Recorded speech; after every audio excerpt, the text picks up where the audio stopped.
Today I'm sharing 8 baby products that I think are really worth it. For me, for my lifestyle, they worked out. Let's see if they would for you as well.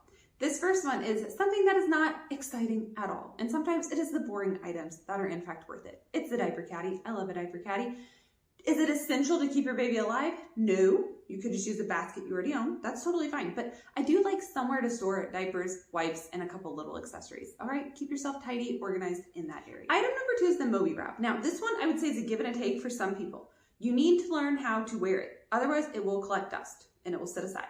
But for me, the Moby wrap, if you find one that's like around 50 bucks or less, if your baby really likes to be held a lot, it could be worth it. Another thing that makes it worth it for me, very easy to store. You can just roll it up super, super tight. It can go in a dresser drawer, in the diaper bag for travel. Like, it's not a bulky item, but it is handy. And it could bring you some sanity if you have a clingy, not in a negative way, but a clingy attached baby who wants to be held and loved on. So for me, the Moby wrap, I think, is a worth it item. But if you're afraid to wear it, don't even bother. Okay, look up some videos on how to properly wear it. Snug is good. That's my best recommendation. If you are going out in public with it, say the grocery store. I used to do the grocery store. Do not try to tie this thing in the car. Ain't happening. Do not try to do it in the parking lot. The strings, like the material, is so long, it will be on the nasty parking lot ground. Disgusting. Wrap it on you at home. Baby goes in the back of the car seat. Don't get it twisted there. Yes, there might be a knot in your back, but maybe you can tie it in the front. And then when you get there, unbuckle baby from the car seat, put them in, go do your shopping. You're already wrapped, okay? It saves you that like anxiety of doing it in the parking lot. So the Moby wrap is the second one that I think can very much so be worth it. Next one is the travel system. So I went with a jogger stroller. It came with a infant car seat and a base. For the price, it was worth it. I could use that jogger the day they were born because the car seat clipped in and the car seat kept them safe in that stroller. A baby cannot go in a jogger unless there's, that car seat clip in.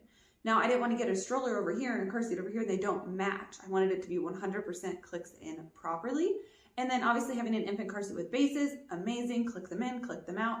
For me, I would go the infant car seat again, 100%. And I loved my stroller. I actually just used it yesterday with my second child who is 4. We were going on a walk and I just didn't want to walk slow. I wanted to walk fast. And so I took the stroller.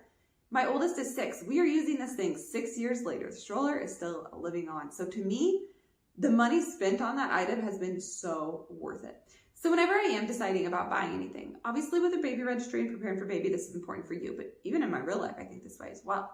How often will I use it? How long will I use it? Meaning the duration of its life. And does it actually make life easier? So keep those thoughts in mind when you're thinking about these products. The fourth item is a booster seat for the kitchen. I did not want a high chair. I wanted a booster seat. We got one off, I think, Facebook Marketplace for 10, 15, maybe 20 bucks. I don't think we paid that much. We love it. We no longer need it. Our children are older than that now, but we keep it for the cousins. We keep it for them. We might even keep it for the grandbabies. We love it so much. It straps into a chair. It's got a tray that can come out and be used or be stored underneath and they can sit at the table. It has an insert that's like blue and kind of like squishy. That can come out and make the seat wider, but if you have a smaller baby in it, you could put that seat in and makes it a little tighter. We love this thing. Now, following that up, that's the one that stays in the kitchen at home. Portable booster seat. We did not get this item, but I 100% would recommend it to anyone. We found out about it once we were beyond that, but for cookouts and parties, even going to a friend's house indoors or grandma and grandpa's, if they don't have a high chair or booster seat, these portable booster seats, portable high chair, whatever you want to call it, are amazing. They fold up like a lawn chair, and some baby items are worth it because they give you your hands back. So at a cookout, you could strap your kid in this, let them eat, and you can eat in your own chair and not have them on your lap or not have them on your hip and enjoy the party. Maybe you play, a party yard game and you could set them in this chair with a toy or again, more food to keep them busy. I think this is a worth it item for that little bit of sanity, okay? Going to a park or a beach or a family gathering and not having a high chair is such a struggle. It really makes it hard for you. You end up with ketchup on your shirt. You don't get to eat. It's just a lot more work. So I think a portable booster seat is where it is at. The next item is a baby monitor. They can be expensive. I think they're worth it. We went the Vava. So what I would recommend to you is, do you want Wi-Fi or no Wi-Fi? That's a tough call. The point of Wi-Fi in some ways is that you can see it from your phone. Say you have a babysitter at home, you can use internet to be able to see your baby. Ours, we did not go Wi-Fi. People sometimes say Wi-Fi can get hacked more easily. So we went with the non-Wi-Fi. So we can only use the Vava screen to see baby, but we can't take that with us to a restaurant. So we're trusting whoever's caring for our baby to care for them, and we're not checking on the screen. And the other thing with it is I recommend getting 2 cameras for your future child, second child, and then getting one that has a split screen so you can see both cameras at the same time. Now there's some that do like a flip, and they'll flip between each camera. I would not get that because if the screen is lit up beside your bed, you're going to see it flashing, like changing from room to room. And so I wouldn't do that. I would want to see both at the same time if I'm viewing it. Does that make sense? Hopefully it does. So baby monitor to me is worth it. Next is kind of a silly one, but I don't think it's silly. It is the bear suit. What is the bear suit? This is for when they're little and you go to like say an outdoor party and it's going to be a little chilly. If you take a little one, you could say 3 months old, you could say 12 months old, whatever we're talking here.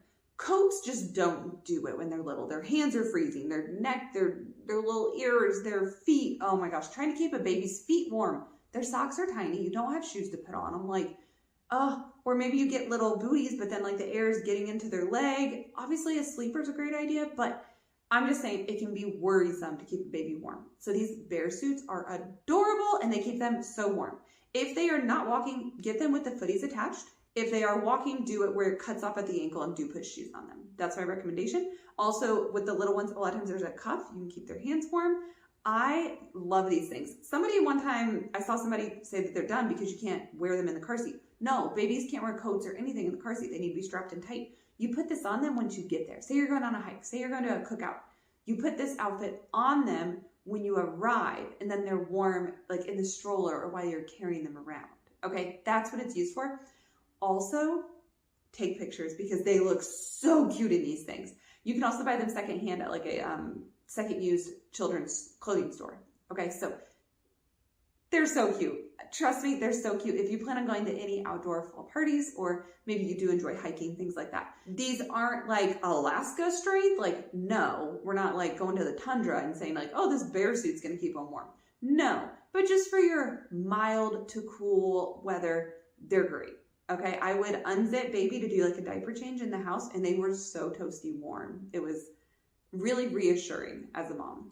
And then next, I want to say the next product is one where it does multiple things, and I feel like I'm getting my bang for my buck on it because it's a long life and it's the functionality is there. Okay, this would be the Hatch nightlight and sound machine. So for an infant, you just turn on the light and you do white noise sound or whatever sound you want. Okay, it's a sound machine. That's great.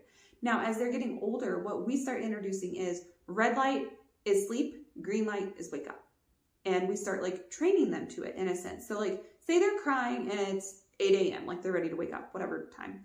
I, on my phone, would go in and turn it green, and then I'd walk in their room and get them out of the crib. It takes 2 seconds, not a big deal. And they started learning when it's red, it's like sleepy time. When it's green, it's wake up time. So then it would help them to learn at say 3 in the morning when they're crying, I would go in and the light would stay red. And I would rock them, nurse them, whatever age they were, whatever they needed, put them back down to go to sleep at 3 a.m. and they would know like, oh yeah, it's still nighttime. And this helped as they got older. And then you can set it on like a schedule, like pre-program it. You can always manually override it. The Hatch is amazing. My kids sleep great. Once we got through the newborn phase and like the itty bitty phase, they've slept great. Toddlers, amazing. They don't come out of their rooms. Like they do so well. Like my oldest knows you can come out to go potty. And obviously if you're sick, come out and let mommy and daddy know. But otherwise they see that red light and maybe it's 4 in the morning. They see it's still red. They go back to sleep. Because they know it's not morning, all right? We don't have those 5 a.m. playing moments. Like those don't happen in our house because our kids know it's still sleep time, okay? Your clock is telling you it's still sleep time. So we absolutely love the Hatch. You definitely want to use it in a very consistent and positive way. It's not a timeout light or anything negative in our household, but it's a really cool product and we love it, okay? Is it an essential? No, but for us, do we feel like it's worth the money we paid for it? Absolutely, hands down. If we had a third kid, we'd get a third Hatch light. Absolutely. Without a doubt. So for me, that is the 8 items that I think are worth it. And again, what makes an item worth it? I do a little bit of like a value equation. Cost, sometimes it's expensive, sometimes it's cheap. It's just a factor.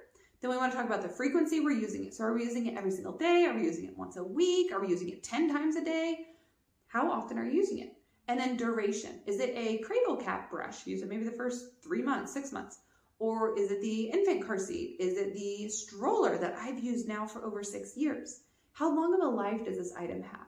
Okay, that's a factor. If it is a 6-month item or a 3-year item, it might affect how much you're willing to pay for it. Now, there's other factors that come into the value equation as well. Convenience, safety, space saving, and like convenience of using the item, practicality, and function. Those play a role as well. So does this item bring those things to the table enough to justify the cost?